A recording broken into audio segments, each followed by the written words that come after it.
한 사람으로 시작됩니다. 라고 하는 제목으로 오늘 말씀을 나누겠습니다.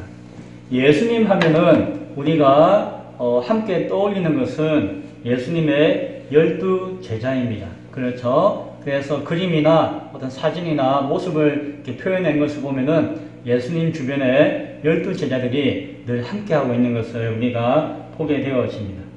예수님은 하나님이시고 능력도 많으신데 왜 굳이 12명의 제자들을 부르셔서 함께 일하셨을까요?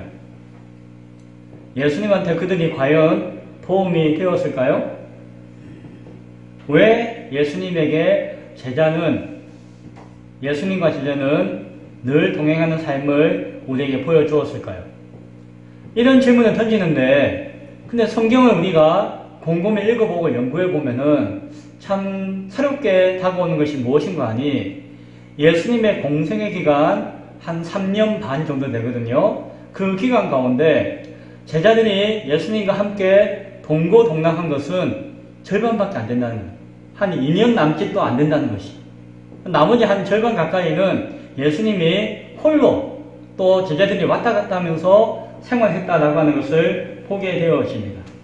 그리고 우리가 기억해야 되는 것은 사실상 예수님에게는 제자들의 도움이 필요한 것이 아니라 그렇게 사역의 중반 이후에 제자들과 함께 동행하면서 일하신 것은 장차 예수님이 떠나신 이후에, 하늘로 승천하신 이후에 이 땅 가운데 그리스도의 가르침과 그 사역을 이어서 전해야 될 사명자들을 키우기 위해서 제자들을 부르시고 연단하고 훈련시키는 과정이 12 제자의 사명이 아니었는가 생각합니다. 그래서 어찌 보면은 12 제자를 부르시고 함께 하신 것은 예수님의 필요에 의해서라기보다도 예수님이 그들에게 주시고자 하는, 또 키워주시고자 하는, 사명 주시고자 하는 그 마음 가운데 그를 부르신 것이다 라고 우리는 바라봅니다. 그래서 12 제자가 참 부족하고 연약하였음에도 불구하고 예수님은 그들에게 소망을 두셨어요. 그리고 마지막까지도 믿어주셨고 그리스도의 사랑으로 그들을 안아주셨다라고 하는 것을 우리는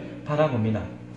오늘 저는 여러분과 함께 오늘 읽었던 누가복음 5장의 11절까지의 말씀을 통해서 오늘 이 본문이 배경이 되어지는, 오늘 이 말씀의 배경이 되어지는 제자들과의 만남의 사건들에 대해서 잠깐 살펴보고자 합니다. 사실 예수님은 12명의 제자들을 이리 오너라 라고 해서 한꺼번에 부르신 것이 아니에요. 한순간 그들이 예수님의 부르심 앞에 우르르 모여 앉아있는 것이 아니었습니다. 성경을 읽어보면은 그 제자들 하나하나 부르기까지 1년 이상의 시간이 흘렀습니다. 예수님은 그 오랜 시간 동안 제자들을 만나셔서 그들을 설득하고 그들을 기다리시는 가운데 마지막 순간 제자들을 불러주신 것을 우리는 성경을 통해서 보게 되었습니다. 그래서 오늘 저는 오늘 본문과 그 배경의 내용들을 통하여서 예수님의 제자들을 만나시는 그 한 사건, 한 장면의 모습을 조금 살펴보고자 합니다. 첫 번째, 성경에 기록되어져 있는 것 가운데 첫 번째 만남은 요한복음 1장에 나와 있는 만남입니다. 자, 우리가 앞서 시간에 예수님께서 세례 요한에게 세례받으신 것을 기억하시죠? 장면을 바라보았습니다. 하나님이셨지만 세례 요한을 통하여서 하나님 그리스도 메시아를 예비토로 사명받은 세례 요한을 통하여서 세례받으시면서 그리스도의심을 세상 가운데 나타내는 모습을 보여주었습니다.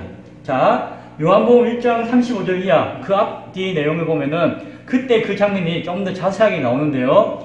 세례 요한이 예수님께 세례를 주고 난 다음에 뭐라고 이야기하는 거 아니? 자신을 따르는 제자들이 있었거든요. 세례 요한이 유명했잖아요. 자신을 따르는 제자들과 함께 이 예수님에 대해서 다음과 같이 이야기합니다. 이제 설교를 하는 거예요. 많은 사람들이 모아놓고 예배를 드리면서 그 시간에 설교를 하는데 이제 뭐라고 설교하는 거 아니? 세례 요한은 다른 설교하지 않고 그전에는 회개하라 천국이 가까웠느니라 라고 설교했는데 예수님께 세례 주고 난 다음에는 이 예수님에 대해서 증거하고 소개하는 설교를 자꾸 했어요. 그 설교의 내용이 무엇인가 하니 보라 세상 죄를 지고 가는 하나님의 어린 양이로다. 내 뒤에 오는 사람이 나보다도 더 앞선 것은 그가 나보다 먼저 계신 분이시기 때문이다. 말한 것이 바로 이 사람 예수를 가리키는 것이다 라고 설교합니다. 또한 나도 사실 그를 정확하게 알지 못하였으나 나를 보내어서 물로 세례를 베풀라고 하신 그 이가, 그 하나님의 명령이 나에게 말씀하시되 성령이 내려서 누군가의 위에 탁 앉게 되어지면은 그 사람이 곧 성령으로 세례를 베푸시는 메시아이신 것을 알라라고 하는 말씀을 내가 들었기에 내가 세례를 베푸는 그 순간 하늘에서 성령이 예수님께 내리는 그 모습을 보고 이분이 내가 기다리는 메시아 그리스도시구나 라고 하는 것을 알았노라 라고 이야기하는 것이에요. 그리고 이분이 바로 하나님의 아들이시다 라고 설교를 막 하는 것이에요. 그러니까 세례 요한의 제자들과 많은 사람들이 예수님이 그런 분이세요. 예수님 참 그런 분이시고요. 이시군요. 라고 하는 내용을 막 듣는 거예요. 설교 시간에 듣고 그 말씀을 듣고 막 생각하고 아이고 예수님 만나고 싶다 하는 마음을 드는 것이에요. 그런 다음에 그 다음날 요한복음 1장 35절에 보면은 그 다음날 요한의 제자 가운데서 두 사람에게 이야기합니다. 저기 예수님이 계신다. 너희가 가서 예수에게 하나님의 어린 양이시여 라고 하면서 여쭤보고 한번 가서 물어보아라 라고 이야기합니다. 그랬더니 세례 요한의 제자 두 사람이 예수님께 쫄래쫄래 가요. 가가지고 당신을 만나고 싶습니다.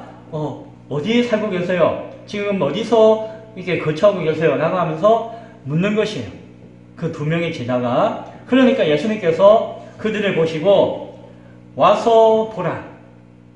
나에게 와서 너희가 직접 보아라 라고 이야기하세요. 그리고 예수님이 어디서 거하시는지 몰라도 아마 저기 펜션인지 어딘지 몰라도 예수님이 거하신 곳에 그들을 불러다가 아침에부터 불러서 만나서 하루 종일 이야기를 나눴어요. 이런 이야기, 저런 이야기, 사는 이야기, 하나님의 말씀 이야기, 저 산에 가서 사진 찍고 교제하고 하는 그런 이야기를 오후 4시까지 하루 종일 그 두 제자들과 예수님이 교제를 나누셨어요. 세례 요한이 가보라고 추천한 두 제자의 이름이 뭔가 하니 한 사람은 안드레라고 하는 사람이었어요. 그리고 한 사람은 그 요한복음을 기록하고 있는 요한이라고 하는 제자예요. 그런데 성경에는 요한이라고 하는 이름이 없어요. 왜냐하면 자기가 그 기록하고 있기 때문에 자기 이름 빼고 두 제자 이야기하지만은 안드레의 이름만 나와요. 자, 안드레라고 하는 이름이 예수님의 12제자 가운데 있는데 성경에 가장 먼저 기록되어진 제자의 이름이었습니다. 자, 안드레는 원래 요한의 제자였는데 예수님께 추천받아가지고 예수님과 하루 종일 교제하고 이야기하는 가운데 이제 예수님의 제자와 같은 모습이 되었어요. 그리고 이 안드레가 자기만 은혜 받고 그치는 것이 아니라 집으로 쫓아갑니다. 왜 갔을까요? 자기 집에는 자기 형제의 시몬이라고 하는 사람이 있었거든요. 나중에 베드로라고 하는 이름을 가지게 되어지는데 시몬, 아마 형인지 동생인지 정확하게 몰라도 형제예요. 형제. 그 시몬이라고 하는 형제에게 쫓아가가지고 아이고 형 내가 지금 예수라고 하는 분을 만났는데 이분은 내가 지금 따르고 있는 세례 요한보다도 더 훌륭한 분이고 이분은 하나님의 아들일 수도 있고 이분은 메시아이신 것이 분명한 것 같아. 내가 하루 종일 만나보고 이야기해보니까 이분 참 위대한 분이야 라고 하면서 자기 형 베드로 시몬에게 소개를 해줍니다. 그리고 그 베드로를 누구에게 데리고 갔을까요? 예수님한테 손잡고 쫄래쫄래 예수님께 소개를 딱 시켜주는 거예요. 예수님, 이 사람이 나의 형제 시몬입니다. 예수님께 소개시켜드리고 싶어가지고 데리고 왔습니다. 근데 예수님이 그가 이미 올 줄을 알았는지 그 시몬을 보자마자 너의 이름은 이제 앞으로 게바다 라고 하죠. 게바가 무슨 뜻인 거 아니? 아람어로 예수님이 쓰시는 말 아람어로 반석이라고 하는 뜻이에요. 반석. 너는 정말 든든한 반석이 되어서 아주 훌륭한 일을 너를 통해서 할 것이다 라고 하는 예언을 하시면서 너의 이름은 게바다 라고 이렇게 이름 불러줘요. 그것이 헬라어로 뭐라고 하는 거니? 베드로라고 하는 이름이에요. 그래서 시몬 베드로라고 우리가 이름을 부르는 것이. 그래서 안드레를 통하여서 전도받아가지고 시몬 베드로가 예수님 앞에 딱 나아가게 되었습니다. 그리고는 이제 세례 요한이 보내어 주었던 두 제자 안드레와 요한 그리고 베드로 이 세 사람이 예수님을 만나서 예수님과 교제하는 처음의 시간을 가지게 되었습니다. 이것이 제자들 가운데 이 세 사람 어부와 예수님이 만나는 첫 장면이에요. 그런데 이 장면이 끝나자마자 이 요한복음 1장에 무슨 이야기가 나오는 거 아니? 그 다음날 그 세 명과 만나고 난 다음에 그 다음날 예수님이 갈릴리로 가는 길목에 빌립이라고 하는 제자를 만나요. 빌립이라고 하는 사람. 이 빌립은 그 전날 세례 요한의 그 말씀 집회에 참석했던 사람이었어요. 그래서 요한의 제자일 수도 있고 아닐 수도 있지만은 요한의 말씀을 듣고 배움을 얻기 위해서 왔던 사람이었어요. 예수님이 이 빌립을 만났습니다. 우연인지 아니면은 어떻게 일부러 만난 건지 알지 못하지만 예수님이 빌립을 만나면서 하시는 이야기가 나를 따르라 라고 이야기해요. 근데 알고 봤더니 이 빌립은 누구였다? 앞에 있던 형제 안드레와 베드로의 동네 친구였어요. 같은 동네 사는 벳세다라고 하는 동네에 사는 친구였어요. 이 빌립은. 그러니까 이 안드레, 그 형제 베드로, 그리고 동네 사는 친구 빌립이 서로 아는 사이였는데 아마 서로 요한의 집회에 참석을 했는지 몰라도 예수님에 대해서 이야기하고 또한 안드레와 베드로가 예수님을 만났잖아요. 야, 예수님 굉장한 분이시더라. 그래서 이 빌립에게 아마 소개를 했는지 몰라요. 이 빌립은 예수님을 알고 있었던 것 같아요. 그런데 예수님을 길 가다가 만난 거예요. 예수님이 빌립을 보자마자 너도 나를 따라라 라고 이렇게 부르시는 거예요. 그럼 빌립이 뭐라고 했을까요? 좋습니다. 마치 기다렸다는 듯이 예수님을 따르는 사람이 되었어요. 이제 몇 명이 되었나요? 4명이 되었죠. 그런데 이 빌립이 그냥 혼자 예수님을 따르는 것이 아니라 이 빌립에게는 친구가 있었어요.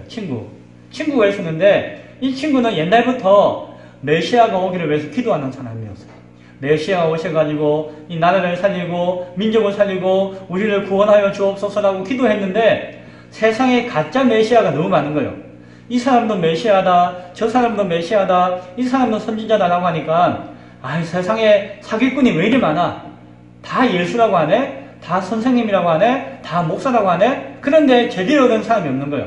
그래서 실망을 막 하고 있었는데 이 빌립이 정말 메시아 그리스도가 왔다 라고 하면서 이 친구를 소개하는 거예요. 이 친구의 이름이 누구였던 거 하니 나다나엘 바돌로메라고 부르기도 하는 나다나엘이라고 하는 친구를 데리고 온 거예요.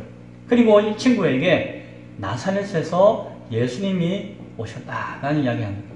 그런데 이 사람은 좀 똑똑한 사람이었고 나는 공부도 많이 한 사람인데 에이 무슨 나사렛에 무슨 예수가 오냐, 세상에 가짜 선지자가 이렇게 많은데 혹시 아닌 거 아니야? 이런 약간 의심을 했던 것 같아요.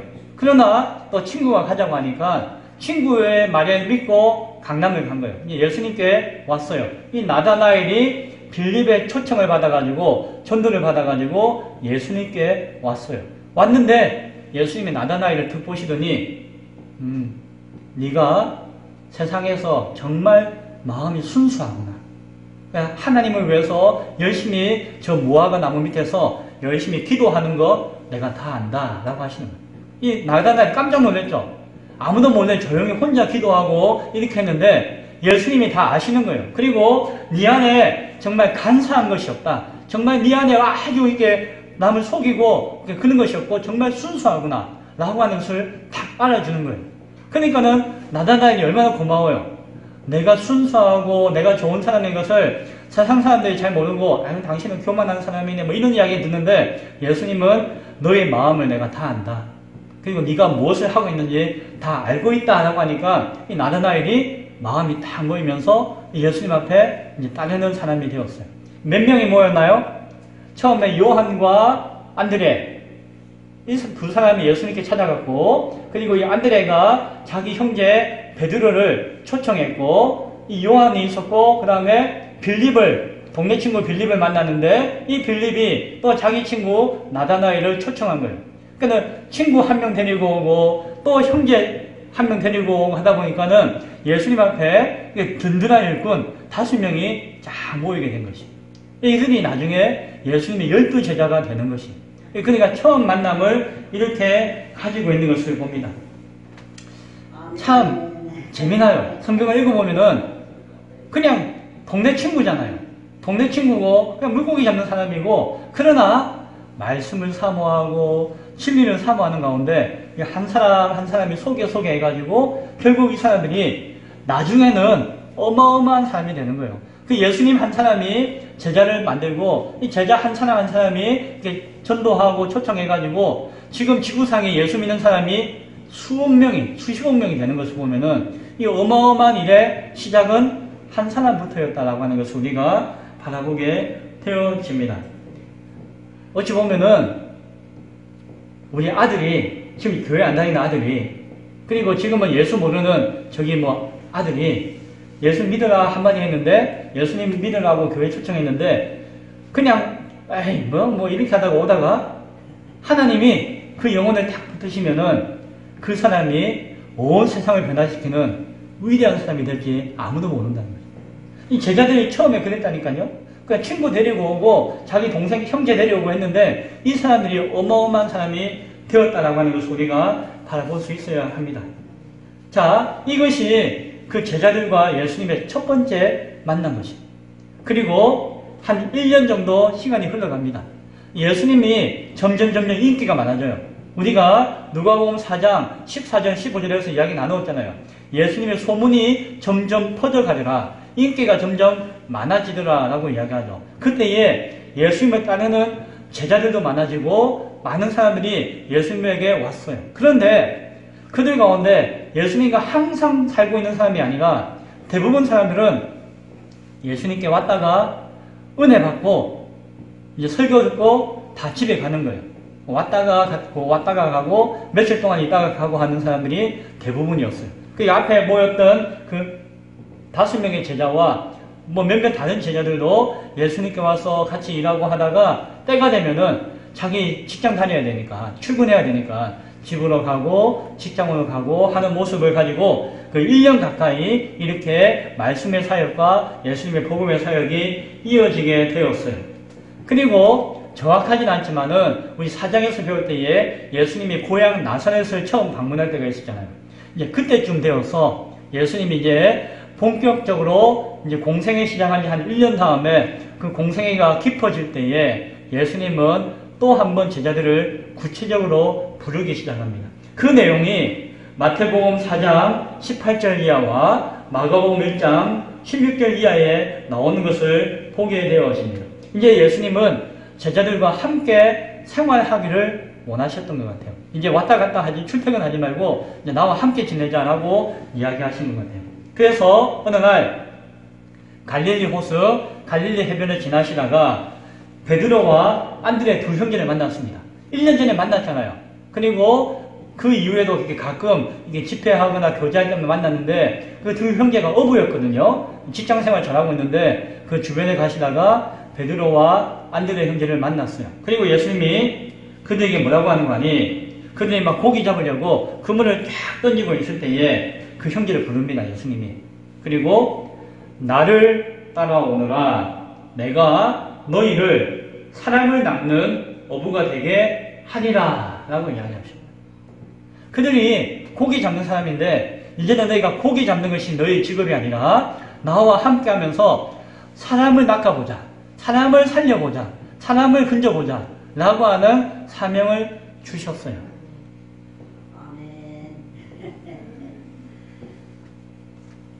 그리고 그들을 부르시고 난 다음에 또 길을 걸어가셨어요. 해변길을 가다가 이번에는 야고보와 그 형제 요한을 만났어요. 그 아버지는 세베대, 어머니는 살로메였어요.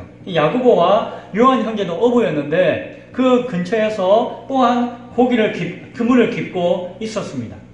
그 어머니 살로메는 그 예수님의 어머니의 여동생이었어요. 그래서 이 야고보와 요한은 예수님과 사촌지간이에요. 사촌지간. 그런데 그 중에 요한은 앞에서 만났잖아요. 맞죠? 그 세례 요한의 제자였고 안드레와 함께 예수님을 처음 만났던 그 사촌 동생 요한이에요. 그런데 그때는 처음에는 야고보는 없었거든요. 근데 이번에는 이 야고보 형과 동생 요한이 함께 금을 짓고 있는데 예수님이 오셔가지고 너희도 나를 따라오너라 라고 말씀을 하세요. 요한이 야고보 형제를 인도한 것 같아요. 그전에는 요한밖에 없었는데 이번에는 야고보와 요한이 함께 부름을 받고 예수님을 따르게 되었습니다. 그래서 예수님은 자 이제는 내가 전에는 너희가 나와 함께 했다가 흩어지기도 했지만 이제 본격적으로 나와 함께 동고동락하는 제자가 되어서 나와 함께 이 하나님 복음의 사역을 해보자 라고 하면서 누구를 불렀나요? 베드로와 안드레와 야고보와 요한 4명의 어부 제자를 불러주셨어요. 누가복음 4장에 보면은 그 시몬의 장모가 막 열병에 나가지고 예수님이 집에 가서 고쳐주는 장면이 나오잖아요. 그 이야기에 대해서 마가복음에 보면은 그때 시몬의 집에 안드레와 야고보와 요한이 함께 갔더라 라고 하는 장면이 나와요. 그러니까 아마 그때 그 네 제자가 그 베드로의 집에 같이 가가지고 예수님이 그 시몬의 장모를 낫게 하실 때에 함께 옆에서 그것을 바라보고 함께 있었다라고 하는 것을 우리는 알게 되어집니다. 그런데 성경에 자세하게 나오지는 않지만은 이 4명의 제자는 이제 예수님을 따르겠습니다라고 했는데 이제 한 몇 주 지나고 난 다음에 또 각자 집으로 가버렸어요. 왜? 예수님은 자 이제 우리 한번 해보자. 우리 한번 함께 해보자 라고 불렀는데 뭐 특별한 게 없거든요. 뭐 막 배를 타고 가거나 뭐 기차를 타고 가거나 비행기를 타고 가거나 그게 없어요. 그러니까 예수님이 예전에 하시는 그대로 똑같이 해요. 그리고 자신들과 함께 늘 생활하는 것이 아니라 심심하면 예수님 혼자 가가지고 기도하시네. 혼자서 계속 기도하세요. 자기들 멀뚱멀뚱 뭐하지 하다가 너희도 가서 기도하거라 하면은 이 사람들 기도도 잘 못해가지고 그냥 자기들끼리 막 어떻게 할지 몰라서 있다가 그냥 시간을 보내고 그러다 보니까 아이고 우리 마누라 생각 베드로는 이제 부인이 있었거든요. 우리 마누라 생각도 나고 아이고 내가 하던 일 그 금을 깃던 거 그거 오늘 나누면 다 헤어질 텐데 뭐 이것들과 막 잡념들이 생각나요. 하긴 자기가 하던 일 해야 할 일들이 막 생각나니까 내가 예수님을 따르겠습니다 라고 했는데 약간 흐지부지 되는 거예요. 그래서 예수님 잠깐만 집에 갔다 올게요 하고 갔는데 안 오는 거예요. 이렇게 해가지고 또 제자들이 흩어지게 되어요. 예수님이 부르셨지만 그 처음 부름 가운데서 여러 가지 어려움이 있었는지 다시 자신의 고향과 자신의 직장과 자신의 자리로 다 가게 되는 것을 보게 되었습니다. 하나님이 부르셨지만 그것이 너무 기쁘고 감사하고 내가 그 길로 가야겠습니다라고 생각했지만 또 한편으로는 내가 먹고 살 것들, 앞으로 해야 될 것들, 결혼하고 장가가야 할 것들 이런 생각하니까 예수님만 따르고서는 뭔가 답이 안 나올 것 같아요. 그러니까 또 그냥 다 집으로 가게 된 것이. 이 제자들도 정말 훌륭한 사람들인 것 같지만 어찌 보면 우리하고 똑같은 사람들이에요. 우리하고 똑같은 사람들이에요. 정년이 와서 시골 땅 진부에 와가지고 이 교회를 청소도 좀 하고 성경 주일마다 와. 근데 지금은 야 교회 성기면 참 좋죠. 아멘 하고 했는데 이제 직장 가고 집에 가면은 진부는 생각이 안 나요. 생각을 했는데 와서는 좋았는데 가면은 자기 일이 바쁘고 하다 보면은 또 한번 가야지 했는데 잘 안 가져요. 알아요. 그게 저의 마음이기도 하고 우리 모두의 마음이에요. 내가 예수님 잘 섬기겠습니다. 교회 잘 섬기겠습니다. 라고 해도 내가 이제 앞으로 예수님 잘 믿겠습니다. 라고 도장을 팍 찍어도 어느 순간 이런저런 생각들과 마음이 나눠지면서 그 약속이 그 생각이 흐트러지게 되어지는 것이 우리의 모습이고 제자들의 모습인 것을 우리는 압니다. 자, 그리고 세 번째 만남이 있습니다. 그것이 오늘 저와 여러분이 읽었던 누가복음 5장에 나와 있는 만남이에요. 그러니까 4장과 5장은 시간의 간격이 한 몇 주 정도 있는 것 같아요. 이번에 예수님께서 다시 한 번 더 제자들을 찾아오셨습니다. 많은 사람들은 앞에 이야기했던 마태복음 4장과 마가복음 1장과 오늘 본문 누가복음 5장이 같은 시간에 일어난 일이라고 생각하는데 그렇지 않아요. 이제 거의 한 18, 9은 같은 일이라고 생각하는데 저는 그렇다고 생각하지 않아요. 성경을 자세하게 읽어보면은 다른 시간이에요. 그리고 그렇게 다르다고 생각하는 분들도 또 많이 계세요.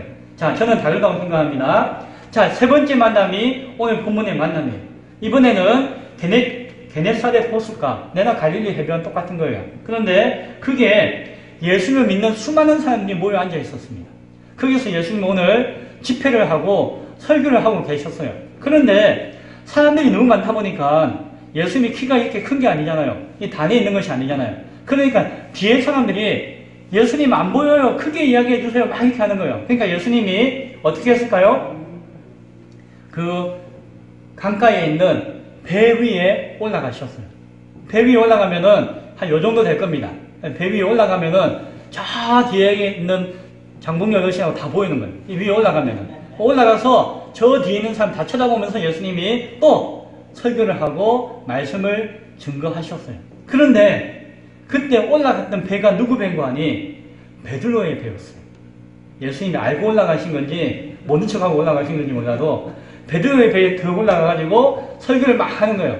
베드로가 좀 난처했겠죠. 예수님 내가 따르겠습니다 하고 했는데 살짝 도망왔는데 예수님 오셔가지고 지금 자기 배 위에 올라가가지고 막 설교를 하고 계시잖아요.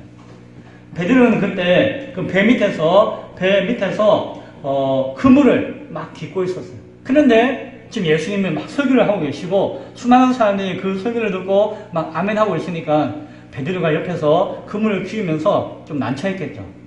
그렇게 눈치를 보고 있었는데 예수님께서 설교를 다 하시고 난 다음에 시몬, 베드로 다 부르는 거예요. 베드로를 불러요. 다시 부르시면서 자, 이제 우리가 저 깊은 곳에 가서 그물을 내려 고기를 잡자라고 이야기를 하세요. 그런데 베드로가 지금 그물을 씹고 깃는 이유는 그 전날 밤에 밤새도록 그 바다를 다 누비면서 고기를 잡았는데 고기를 한 마리도 못 잡았어요. 어부인데. 그래서 밤새도록 일하고 고기 한 마리도 못 잡고 주저앉아가지고 땅바닥에 앉아가지고 그물이나 깃고 있는데 지금 이제 예수님이 많은 사람들에게 막 설교하시다가 다 끝나고 나서 베드로야 우리 이제 바다에 다시 한번 가서 고기 잡아보자 라고 이야기하시는 거예요. 베드로는 이 만감이 교차했겠죠. 자기가 지은 죄도 있고 막 예수님 또 가자고 하니까는 밤새도록 내가 잡았는데 안 잡히는 거 아는데 그래도 주님이시니까 가자고 하시니까 간 거예요. 예수님이 배 타고 같이 저기 그물 한번 던져볼래? 쫙 던졌는데 그물이 찢어질 만큼 고기가 확 잡히는 거예요.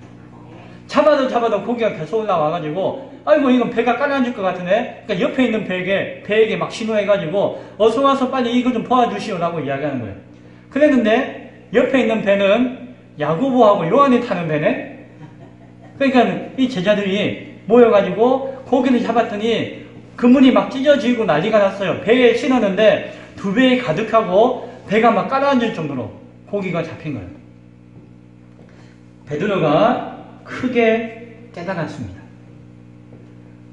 예수님이 나를 부르셨는데 나는 밥벌이 하는 것과 처자식 살리는 것이 중요하다 보니까 고기 잡아야 됩니다 하고 왔는데 자기는 밤새도록 했는데 고기 한 마리도 못 잡았잖아요. 그런데 예수님이 와가지고 탁 던지니까는 이건 정말 기적과 같은 일이 일어나니까 야 내가 아무리 발버둥치고 살아본다고 하더라도 아무것도 아니구나. 예수님이 하시고자 하는 그 뜻 가운데 순종했더니 이런 어마어마한 기적을 내가 경험하게 되는구나 라고 하는 것을 자기가 경험했잖아요. 안 그래도 미안한데 그런 일을 겪고 나니까는 이 속이 막 이렇게 어찌 할지 모르는 거예요. 그리고 예수님 앞에 무릎을 툭 꿇어요. 그리고 고개를 쿡 교환합니다. 그리고 뭐라고 했을까요? 주여 나를 떠나소서 나는 죄인입니다. 난 죄인입니다. 이제 예수님 얼굴 못 보겠어요. 예수님 나를 불러주셨는데 내가 그냥 등 돌리고 그냥 내 일하러 왔는데 예수님 또 와가지고 다시 한 번 더 나를 불러주시니까 너무 죄송합니다. 예수님 내가 어떻게 해야 될까요? 라고 이야기하고 놀렸어요. 베드로만 그랬을까요? 베드로의 동생 안드레, 그 친구 야고보, 요한 그 동네에 있던 사람들이 다 놀라고 미안하고 그랬을 것이에요. 그때 예수님이 뭐라고 하셨는가 하니, 무서워하지 말고, 자, 지금 이후부터는 너희가 지금 잡은 고기와 같이 사람을, 정말 죽어가고 있는 사람들, 물에 빠져 죽어가는 사람들을 건져내는 일을 너희가 하게 될 것이다 라고 말씀해 주셨습니다. 고기가 사람을 건져요. 사람이 고기.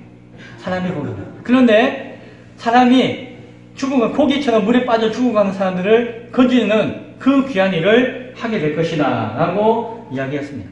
그전에는 네가 사람을 낚는 어부가 될 것이다, 내가 사람 낚는 어부 되게 해줄게 라고 할 때에 콧방구를 펑 깼는지 몰라요.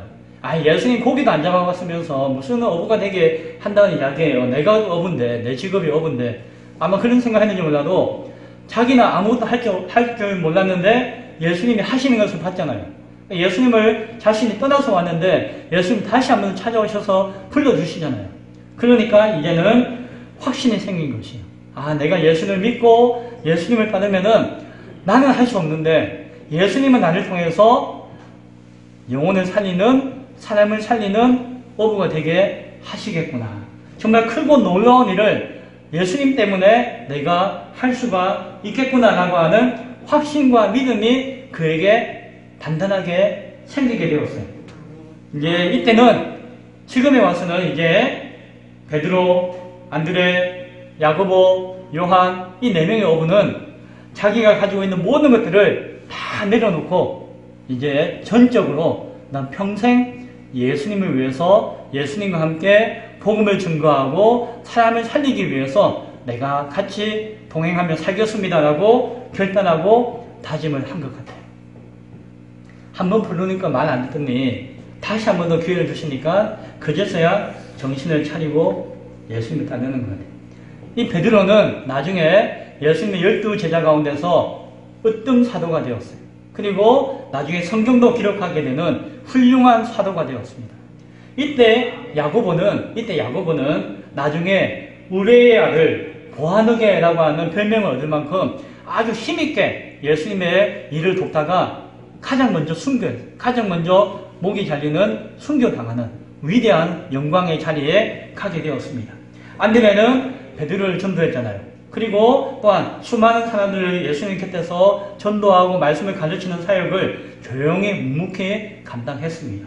요한은 예수님의 사촌 동생이기도 하고 또한 믿을 만한 제자가 되어서 예수님이 나중에 십자가에 달려 죽을 때에 저 어머니가 눈에 밟히잖아요. 자기는 죽지만은. 그래서 요한에게 우리 어머니 니한테 부탁할 테니까 좀 잘 돌봐다오 라고 하면서 이 요한에게 자신의 어머니를 맡겨드린 만큼 믿을 수 있는 제자가 되었습니다. 이 요한 사도는 가장 오랫동안 살면서 요한복음을 기록하고 요한 1서, 2서, 3서를 기록하고 요한계시록을 마지막 성경 요한계시록을 기록하는 위대한 사도의 사명을 감당하였어요. 그 어부 한 사람이 비록 예수님을 가장 먼저 만났지만 예수님과 함께 동행하였지만 그러나 때로는 예수님을 떠나갈 수밖에 없었던 이 연약한 인물인 제자들은 결국 예수님의 인내하심과 사랑하심과 소망하심과 믿음 가운데서 위대한 사도로 세워지게 되는 것을 보게 됩니다. 예수님의 12사도 가운데서 나머지 사도들은 또한 나중에 불러요. 그러나 이 사도들의 부르심은 오늘 성경에서 우리에게 말씀해 주고 있는 것을 보게 되어집니다. 자, 말씀을 맺으면서 결론적인 깨달음을 나누기 원합니다. 첫 번째, 완전한 사람이 제자가 되는 것이 아닙니다. 저 같은 사람도 예수님의 제자가 될 수 있습니다. 여러분도 나이가 80, 90이 되어도 예수님의 제자가 될 수가 있습니다. 예수님이 부르실 때에 아멘, 내가 여기 있습니다 라고 아멘 할 때에 예수님의 제자가 되는 것이지 자기가 많이 배우고 훌륭하고 똑똑해서 예수님의 제자가 되는 것이 아니에요. 예수님께서 그 사람을 붙드시고 예수님이 끝까지 불러주셔야지 제자가 되는 것이지 내가 뭘 하겠다고 해서 제자가 되는 것이 아니다. 오늘 예수님께서 저와 여러분을 제자로 부르셨는 줄로 믿습니다. 순종함으로 아멘으로 무슨 일을 어떻게 맡길지 몰라요. 그러나 그 일을 감당할 수 있는 제자가 될 수 있기를 소원합니다. 두 번째, 사람을 통한 하나님의 일은 단순간에 이루어지는 것이 않습니다. 사람을 통해서 하나님 일하시잖아요. 저를 통해서 기쁨의 교회를 세워 나가시잖아요. 그런데 단순간에 갑자기 수백 명 사람들이 우르르 몰려 앉아가지고 막 교회가 막 이렇게 일어나지는 것은 하나님의 방법이 아니라고 하는 것이죠. 하나님은 한 사람의 연약함과 부족함을 아세요. 하나님은 저의 연약함과 부족함을 아세요. 그러나 내가 하나님 앞에 하나님 저 여기 있습니다 라고 손을 들고 하나님 앞에 붙잡힐 때에 하나님께서는 부족한 자를 변화시키시고 성숙시키시고 성장시키시면서 하나님이 맡기신 일을 감당하도록 도와주세요. 그래서 우리는 지금 연약하고 부족하지만 하나님 일을 할 때에 단순간에 되지 않는다고 해서 실망하거나 좌절하거나 이렇게 할 필요가 없어요. 끝까지 기다리면서 하나님 뜻을 붙들면은 하나님은 나를 변화시키면서 나를 훈련시키면서 나를 연단시키면서 하나님의 큰 일을 하게끔 도와주시는 줄로 믿으시기 바랍니다. 세 번째 결론은 한 사람의 한 영혼의 가치는 어마어마하다는 것이에요. 한 사람의 가치가 어마어마합니다. 세례 요한 그 한 사람이 예수님을 준비하고 예수님을 위해서 했던 그 모든 것들이 어마어마한 일을 준비하고 할 수 있는 원동력이 되어버렸어요. 요한 한 사람이 야곱을 전도하였고 형을 전도하였고 어마어마한 일들을 감당하였습니다. 안드레 한 사람이 형제 베드로를 불러왔고 그들이 예수님께 나아감으로 말미암아 어마어마한 일꾼을 만들게 되었습니다. 빌립 한 사람이 자신은 빈약하였지만 친구 나다나엘을 부르고 친구를 통하여서 하나님의 어마어마하고 귀한 사명을 감당하도록 도와주었습니다. 한 사람의 가치는 어마어마한 것입니다. 한 사람의 기도는 어마어마한 것이고 한 사람의 그 일은 어마어마한 것입니다. 저는 여기 계신 한 분 한 분을 바라봅니다. 아니 목사님 우리 같은 늙은이가 뭘 한다고요? 목사님 우리 같은 연약한 사람이 뭘 한다고요? 그렇지 않아요. 하나님이 일하실 때 그 한 사람을 통하여서 우리 교회를 향한 하나님 나라를 향한 어마어마한 일을 하게 될 것입니다. 여기 한 청년이 왔잖아요. 우리 한 번 예배 드렸잖아요. 이제 가면 언제 올지 몰라요. 그러나 한 청년이 우리 교회를 위해서 기도할 때에 한 청년이 우리 교회를 품고 마음으로서 함께 협력할 때에 어마어마한 일이 일어날 줄로 믿습니다. 우리 교회 소문이 저 지구 반대쪽까지 나타날 수도 있나요? 그는 하나님 역사가 어떻게 될지 몰라요. 우리는 계획하고 꿈을 꾸지만은 하나님은 그 꿈을 이루어 주시는 분이시 줄로 믿으시기 바랍니다. 우리도 누군가에게 청함을 받았습니다. 우리도 누군가가 우리를 불러주었어요. 그렇기 때문에 여기 있는 것이죠. 제가 목사가 될 때는 저 중학교 때 나를 교회로 인도해 주었던 친구의 그 인도함이 있었어요. 제가 고등학교 때 옆에 있는 짝꿍을 교회로 인도했더니 그 친구가 나중에 목사님이 되었어요. 그런 일들이 나타나요. 그냥 별 볼 일 없는 이 친구 같은데 그 사람을 내가 마음을 사랑하는 마음으로 교회로 데리고 왔더니 하나님을 소개시켜 주었더니 지금은 별 볼 일 없어 보이지만 그 한 사람이 이런 목사가 되어지고 이 지역을 섬기는 사람이 되어지고 내가 한 사람을 전도했더니 그 사람이 목사가 되어지고 위대한 사람이 되어질 수가 있다는 것이죠. 목사가 되고 위대한 사람이 되어지는 것이 눈으로 확인되는 것이 아니랄지라도 보이지 않는 가운데 하나님의 능력의 역사는 한 사람 한 사람을 통하여서 퍼져나갈 것입니다. 부모가 자식을 낳잖아요. 자식이 또 자식을 낳잖아요. 그렇게 한 사람을 낳았는데 온 지구 수십억의 사람이 되었잖아요. 이와 같이 우리가 한 영혼을 품고 기도하고 한 사람을 전도하고 한 사람이 하나님 앞에 나오는 때에 그 사람은 단 한 사람이지만 그것이 진실한 하나님의 사람이 되어진다면 그 역사는 어마어마하게 이루어질 줄로 믿습니다. 우리는 그래서 한 사람을 귀하게 여겨야 돼요. 한 영혼을 귀하게 여겨야 돼요. 아이고 저 영감 저 할멈, 아니면 저 녀석 이렇게 한 사람을 없인 여겨서 되는 것이 아니에요. 지금 보기에는 작고 초라해 보이지만 그 사람이 앞으로 어마어마하게 위대한 하나님의 사람이 될지 아무도 모른다는 것이죠. 내가 기도하고 소망하고 섬긴다면은 나의 기도와 나의 섬김이 밑그림이 되어서 씨앗이 되어서 그 생명이 자라나게 되어질 것이다라고 저는 믿습니다. 그래서 우리 교회는 한 사람을 귀하게 여기고 한 사람을 향한 소망을 붙들고 그것을 위해서 힘을 다해서 기도할 수 있는, 그래서 하나님의 한 영혼을 통한 역사를 경험하고 고백할 수 있는 우리 모두가 될 수 있기를 간절히 축원드립니다. 기도하겠습니다.